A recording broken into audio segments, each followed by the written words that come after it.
Entonces, pues les comentaba nuevamente, ¿verdad, ingenieros? Muy buenos días. Hoy vamos a continuar con los siguientes temas relacionados a la parte pues, que tiene que ver con sus contenidos dentro de la materia de tópicos selectos de física. Entonces, para ello les voy a compartir una pequeña pestaña, bueno, un pequeño resumen, la dosificación específicamente, para que nos ubiquemos en dónde vamos a comenzar el día de hoy. Entonces, en su pantalla tiene la dosificación de lo referente a lo que a los temas que vamos a ver el día de hoy, y para ello pues vamos a comenzar con lo relacionado a la ley en este caso la unidad número 2, que comprende la termodinámica. En este caso pues vamos a ver desde la ley 0 de la termodinámica, escalas de temperatura, expansión térmica, primera ley de la termodinámica, modelo de gas ideal, segunda ley de la termodinámica, entre otros temas, ¿no?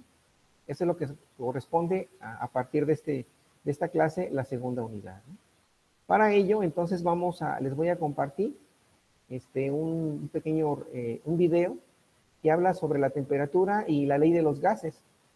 Entonces, para que por favor estén al pendiente ahorita con esta información, les voy a pedir de favor, si son tan amables de poder, van a hacer un pequeño resumen de este video para que estén al pendiente de ello, y esto les va a servir como parte de sus actividades relacionadas a esta segunda evaluación, ¿no? Entonces, nada más déjenme ubicar ahorita aquí la pequeña carpeta para compartirles esa información relacionada a la termodinámica y referente a los gases, ¿no? Hay muchos temas. Pues déjenme ver dónde está. No me aparece la pantalla aquí.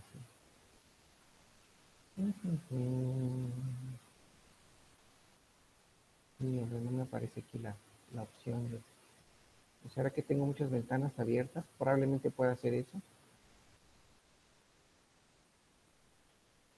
Y está mecánico como instructor, evaluación.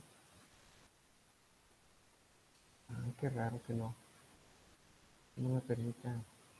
Aquí debe estar. Entonces, tiempo. Aquí está. Entonces el video es parte de un compendio de videos que forman parte de Universo Mecánico. Entonces el tema que vamos a ver el día de hoy, ¿ya lo pueden ver en su pantalla, ingenieros? Por favor, indíquenme si ya lo pueden ver en su pantalla. Entonces, este tema se refiere, en sí como tal, se refiere al tema, en este caso, es una serie de videos que tienen que ver un tanto se llama el video Temperatura y la ley de los gases. Dura aproximadamente 27, 28 minutos. Entonces, tenemos casi el tiempo para poderles compartir esta información. Déjenme regresar aquí para compartirles el sitio a través de aquí de la pantalla del chat que tenemos, ¿no? Bueno, entonces, por favor, les voy a pedir que en una hoja, o ya sea en una hoja electrónica en Word, o ya sea en su hoja de su cuaderno, o una hoja blanca, le van a hacer un pequeño resumen relacionado a este tema. Posteriormente, en la carpeta que tenemos en Google Classroom, ahí voy a subir, ese es un espacio donde ustedes pueden y van a subir este resumen relacionado a la segunda unidad, ¿ok? Entonces el tema se llama, vamos a empezar con los temas de termodinámica, que viene con la parte de lo que se refiere a la temperatura, y en este caso al movimiento, que es parte de la dinámica, pero en lo cual tiene que ver tanto los gases, en este caso que se involucran, en este caso el vapor, que tiene movimiento a la temperatura, entonces, y dinámica, pues recordando que es constante movimiento, ¿no? Cuerpos que están en movimiento. Entonces, para ello, pues vamos a comenzar con este video que se llama Temperatura y la ley de los gases, referente al compendio de videos, en este caso, de Universo Mecánico, ¿no? Entonces, continuamos. Entonces, por favor, van a hacer un resumen de esta información, ¿ok? Bueno, voy a reproducir el video, por favor, me dicen si se escucha y si se ve. Temperatura y la ley de los gases. ¿Sí se escucha y se ve, ingenieros? Sí, profe. Sí, profe. Ok, entonces, por favor, pongan atención, recuerden hacer un resumen. Comenzamos. A todos nos gusta hablar sobre el tiempo. Y eso significa hablar de la temperatura. Ya sea una helada noche de febrero, una tarde tórrida de agosto, La temperatura es una parte ineludible de nuestras vidas. Y toda esa maravillosa física que nos enseñó Newton habla muy poco de temperatura. Pero existe una conexión. Si yo levanto esta madera, estoy haciendo un trabajo contra la gravedad. Una vez hecho, esta madera tiene energía potencial. Y si la suelto, la energía potencial se convertirá inmediatamente en energía cinética. Vean lo que ha pasado. La energía cinética ha desaparecido. La energía potencial ha desaparecido. Y mi trabajo ha desaparecido.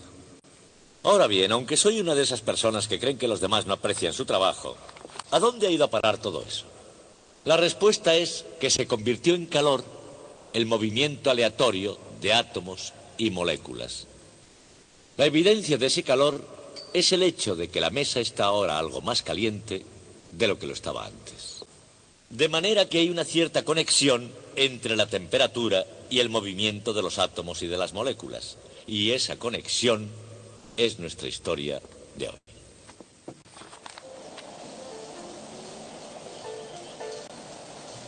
Agosto 1950, en medio de la nada. Hace mucho tiempo, los científicos llegaron a la conclusión de que el calor es el movimiento aleatorio de átomos y moléculas. Están escuchando a la KNT, Radio KNT, Hot Springs.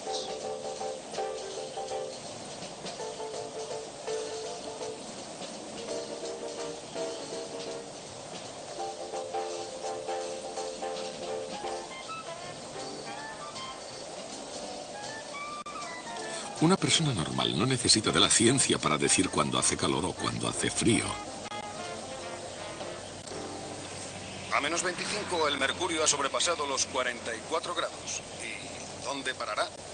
Nadie lo sabe. Pero volvamos a las suaves melodías que esta tarde les ofrece Packard, el coche de la distinción.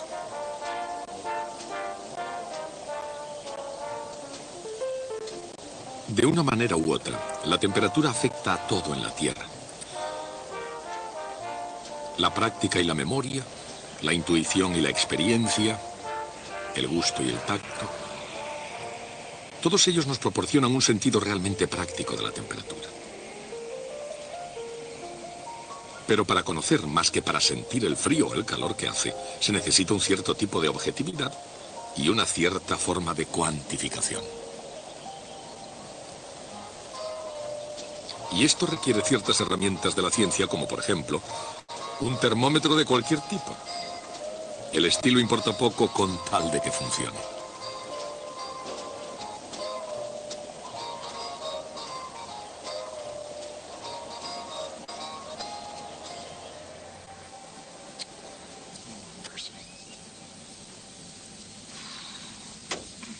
Encontrar un modo preciso de medir la temperatura puede ser un desafío. A veces la temperatura es difícil de controlar. Por un motivo.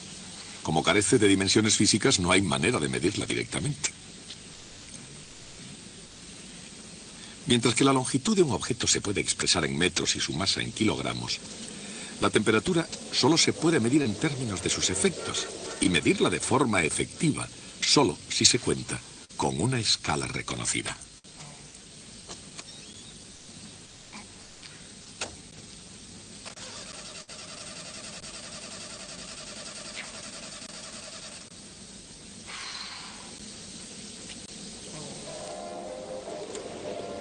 Tanto si se considera la escala Fahrenheit, que es todavía la unidad ponderada predominante en los Estados Unidos, como si se considera la escala Celsius.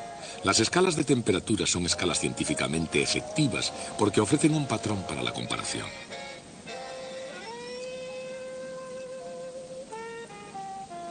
Un punto útil de calibración es el punto de congelación del agua. En la escala Celsius, el agua se congela a 0 grados. En la escala Fahrenheit lo hace a 32 grados. Otro punto fiable de calibración es el de la ebullición del agua.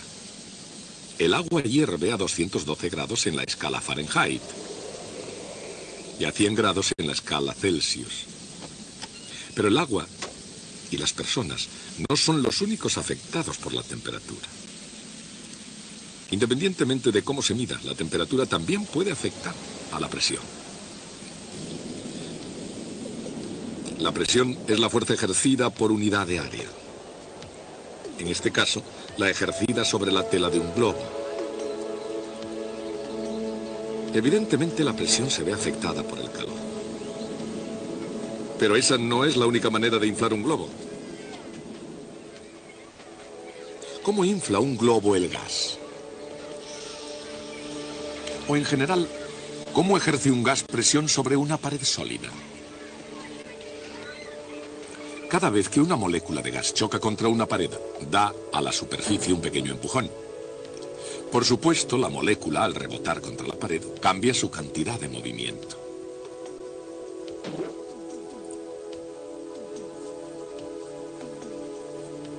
El cambio en la cantidad de movimiento significa que ha tenido que haber una fuerza actuando sobre la molécula.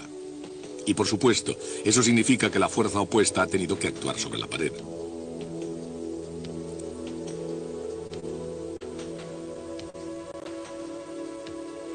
A medida que más y más moléculas golpean la pared, los empujes individuales comienzan a sumarse.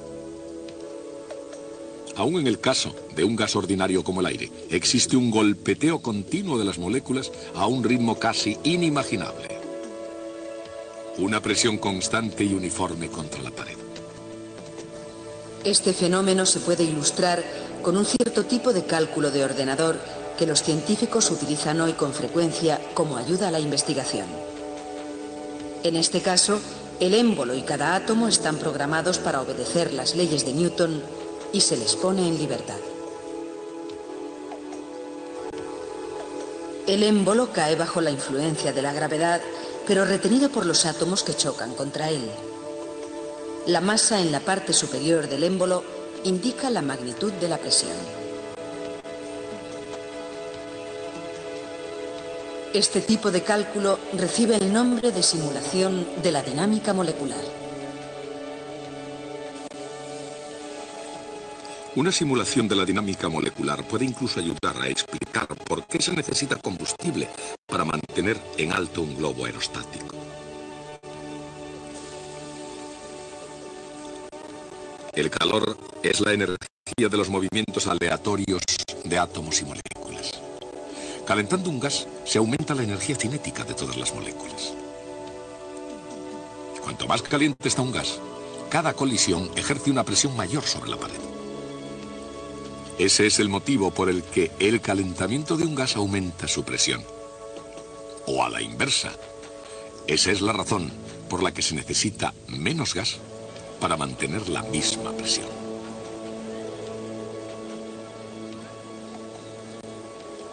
En este caso, debido al calentador, se necesitan menos moléculas de aire para proporcionar el equilibrio de presión desde el interior del globo.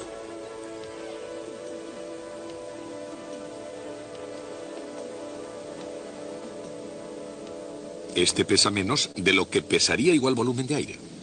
Y eso es lo que hace que el globo pueda mantenerse flotando. En el espíritu de la ciencia, reducido a su esencia, todo se resume en fuerza y cantidad de movimiento, acción y reacción. Isaac Newton escribió un libro sobre fuerza, cantidad de movimiento, acción y reacción. En el libro se habla de la presión y del volumen de un gas. De hecho, lo que escribió causa sorpresa, pues demuestra que incluso el propio Isaac Newton puede equivocarse. La explicación correcta, basada sólidamente en las leyes de la mecánica de Newton, y no en su teoría sobre los gases, fue dada por los científicos del siglo XIX, Joule, Maxwell y Boltzmann.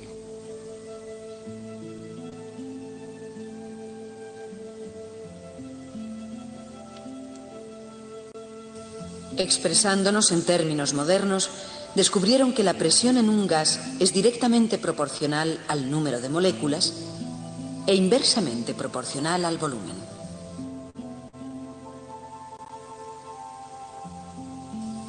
Y es también proporcional a la energía cinética media de una molécula. Aplicando las leyes del movimiento de Newton a moléculas individuales de un gas, encontraron que la constante de proporcionalidad es sencillamente 2/3. Este gran razonamiento teórico vino en respuesta al conocimiento experimental cada vez mayor de la naturaleza de los gases. En los primeros años del siglo XVII, cuando la línea divisoria entre ciencia y brujería era verdaderamente delgada, se necesitó de un investigador singular para hacer frente al reto que representaban los gases invisibles. Fue químico, además de físico, y se le acusó con frecuencia de poner mucha física en su química. Su nombre fue Robert Boyle. Durante década y media trabajó en su laboratorio de Oxford. Los métodos de Boyle eran más avanzados respecto a su época que los de su contemporáneo Isaac Newton. Contrató ayudantes y dio mucha importancia al método científico, pero a diferencia de Newton, Boyle era accesible al público. Hasta su muerte en 1691, la London Society consideró a Robert Boyle como uno de los científicos más populares del momento. Boyle fue uno de los primeros científicos que practicó el método cuantitativo. Anotaba todo en detalle, lo que permitió a otros repetir, verificar y avanzar su investigación. El método de Boyle se convirtió en universal y fue universalmente adoptado como el método científico. Según la mayoría, Robert Boyle emprendió sus experimentos científicos con el mayor cuidado. Obrando así, descubrió que a temperatura constante, el producto de la presión por el volumen de un gas es prácticamente constante.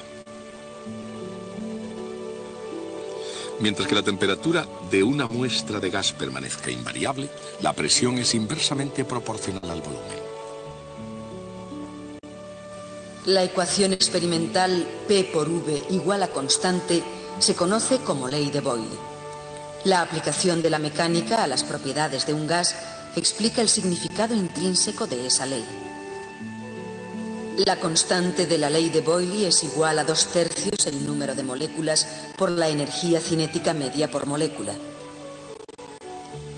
Es decir, P por V es proporcional a la energía cinética total de todas las moléculas del gas. Esta energía cinética es una forma de calor. Por lo tanto, el calentamiento de un gas produce o que aumente la presión o que aumente el volumen. Al calentar un gas, se puede producir también un aumento en su temperatura, de modo que la temperatura está relacionada con la presión y con el volumen. Pero, ¿cómo? ¿Cómo realmente?, se preguntó Jacques Alexandre César Charles.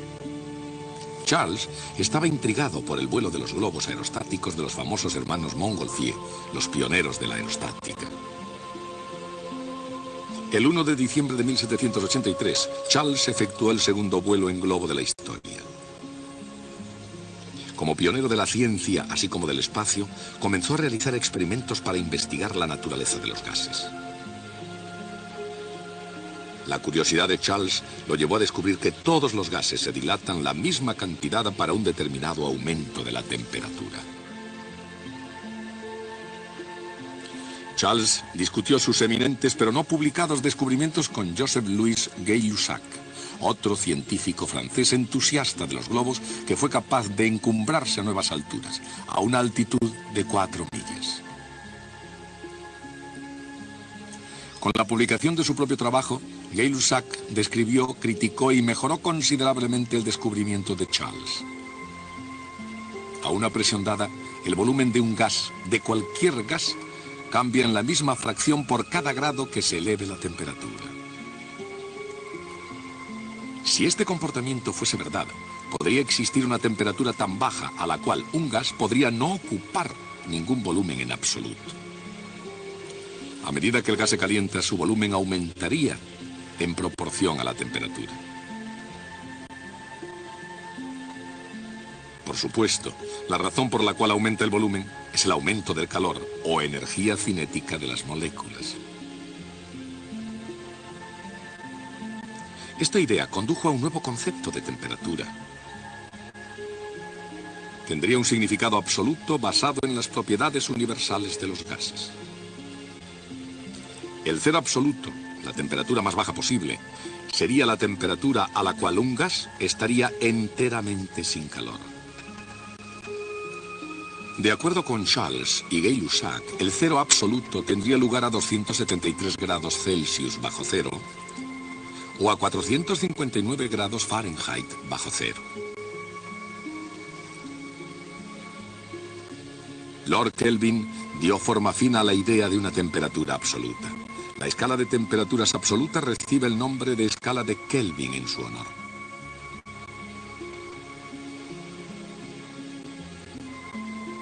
En la escala de Kelvin, la temperatura es directamente proporcional al volumen del gas, tal como Charles y Gay-Lussac dijeron que sería. Pero una cantidad doble de gas deberá ocupar el doble del volumen. En otras palabras, el volumen también debe ser proporcional al número de moléculas del gas. La ley de Boyle establece que a temperatura constante P por V es constante. Pero si T cambia, esa constante también debe cambiar. De manera que PV es proporcional a NT, independientemente de que N y T sean constantes o no. La constante de proporcionalidad acá se define como 1.38 por 10 elevado a menos 23 joules por grado Kelvin. Esta definición determina el valor de un grado Kelvin y fija con él la escala completa de temperaturas Kelvin.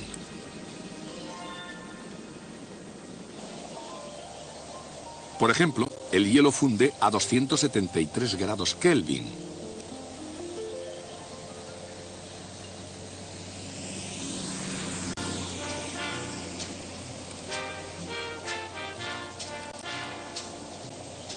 Y el punto de ebullición del agua es de 373 grados Kelvin. En fin, gracias a Dios. Nunca creí que pudiera llegar. Oiga, ¿quiere ver el coche? Intenté conducir despacito y como iba mal lo puse mucho más rápido y resultó peor todavía. Menos mal que he encontrado esta gasolinera con un mecánico. Bueno, le voy a poner ahí el coche para que pueda echarle un vistazo enseguida. La temperatura ambiente es de unos 300 grados Kelvin.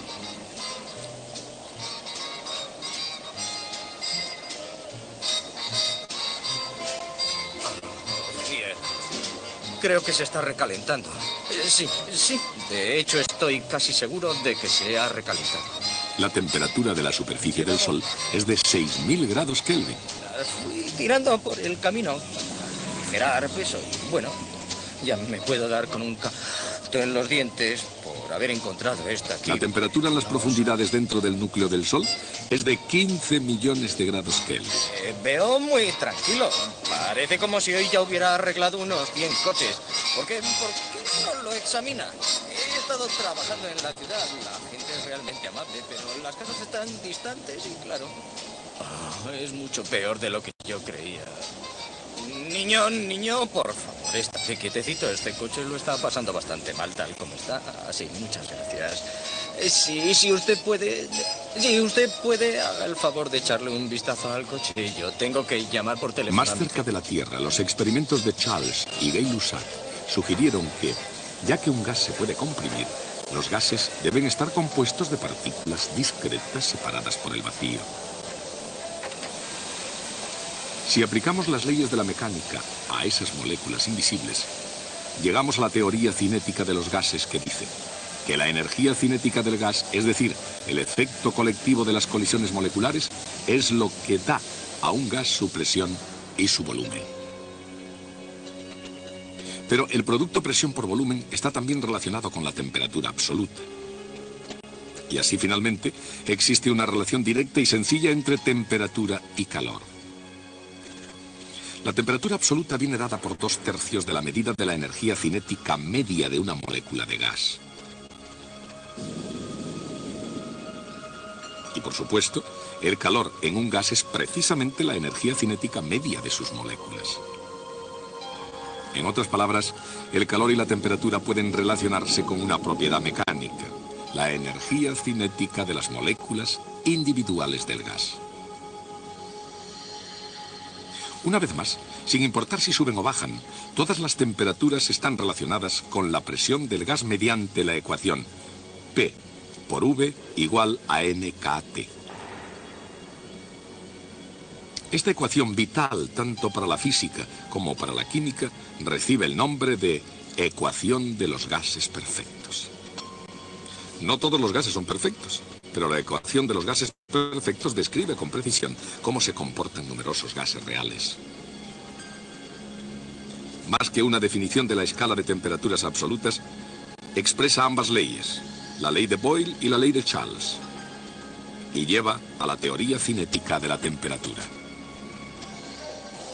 Supongo que no entiendes de coches, pero si entiendes algo, por favor, habla. Seguro que hay problemas. Mira, yo soy un vendedor de enciclopedias. Me gustaría mostrarte algo de la mercancía que llevo, pero dadas las circunstancias no creo que sea el momento más adecuado. Y estos dulces acordes nos llevan directamente a la hora, aquí en la KNT. Esta es Radio KNT. Y ahora, unas palabras de nuestro patrocinador.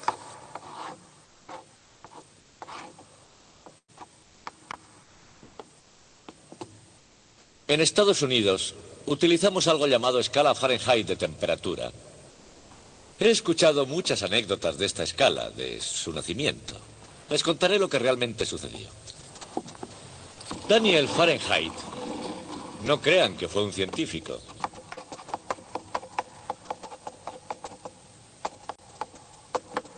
Fue un comerciante polaco que a principios del siglo XVIII decidió que debía instruirse en el nuevo oficio de fabricante de instrumentos científicos. Como era inteligente, vio un buen futuro en la calibración de termómetros. Se enteró de que un astrónomo danés llamado Olaus Rømer sabía cómo hacerlo. Y viajó hasta Dinamarca para ver cómo Rømer calibraba los termómetros. Rømer había inventado su propia escala de temperaturas, que como la Celsius estaba basada en el punto de congelación y punto de ebullición del agua. Pero su escala tenía ciertas diferencias con la de Celsius.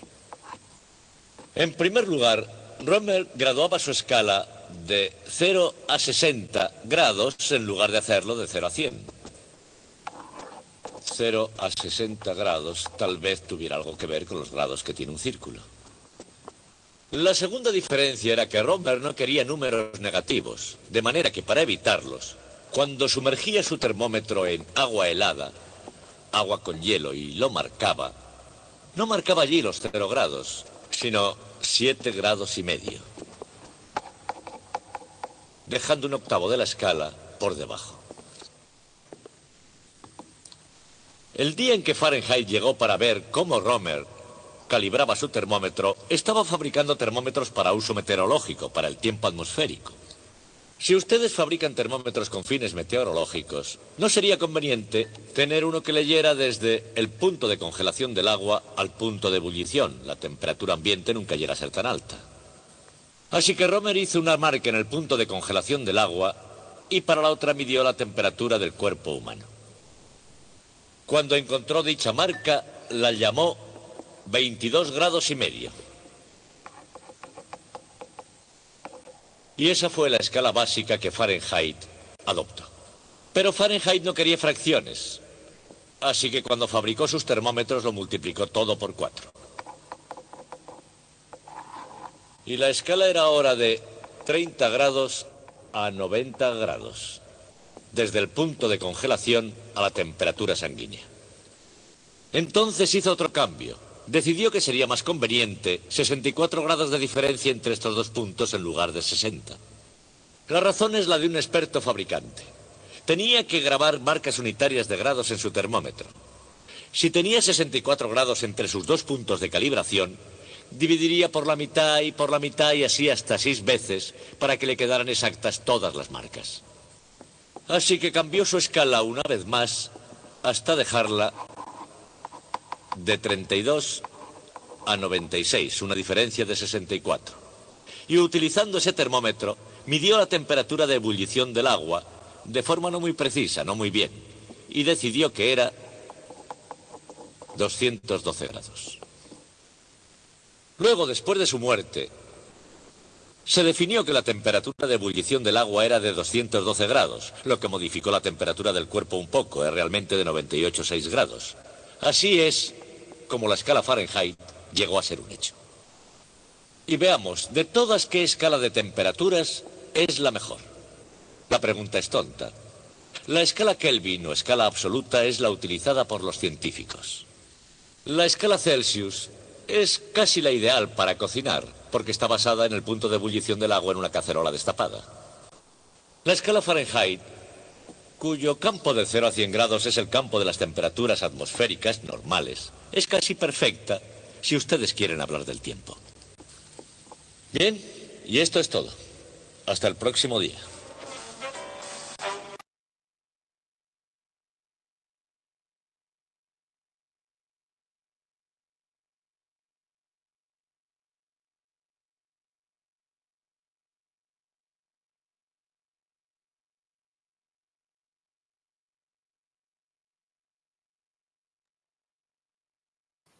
Hola ingenieros, ¿qué tal? ¿Qué les pareció el video? Muy bueno, profe. Está bueno, profe. Interesante, ¿verdad?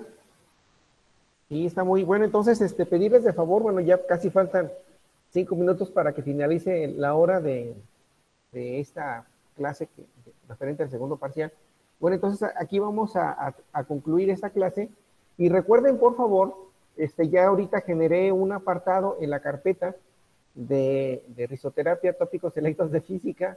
Ahí está el apartado para que ustedes puedan subir sus resúmenes referentes a este tema de termodinámica y la ley de los gases. Entonces, si son tan amables, ya les compartí aquí en el chat, en este caso que nos permite usar Meet, en este caso, en este apartado de tópicos selectos, ya subí ahí la página por si desean volver a ver el video. Y bueno, tienen hasta el próximo viernes para entregar esta información, ¿sale? Mientras vamos a seguir viendo otras actividades. Bueno, si no hay ningún otro comentario, otra duda, ingenieros, pues muchas gracias. Y nos estamos viendo en las siguientes clases, por favor. Que tengan buen día y muchas gracias. Hasta luego, ingenieros. Hasta luego, Sale, profe. Buen Nos día. vemos. Cuídese. Bye, profe. Gracias también a ustedes. Cuídense, por favor. Gracias. Gracias, profe. No, hombre, a ustedes muchas gracias. Buen día. Gracias, Bye. profe. Cuídense, por favor. Nos vemos. Hasta luego, muchachos. Gusto en verlos. Futuros ingenieros, gracias. Nos vemos. Bye. Se le va, profe. Hasta luego.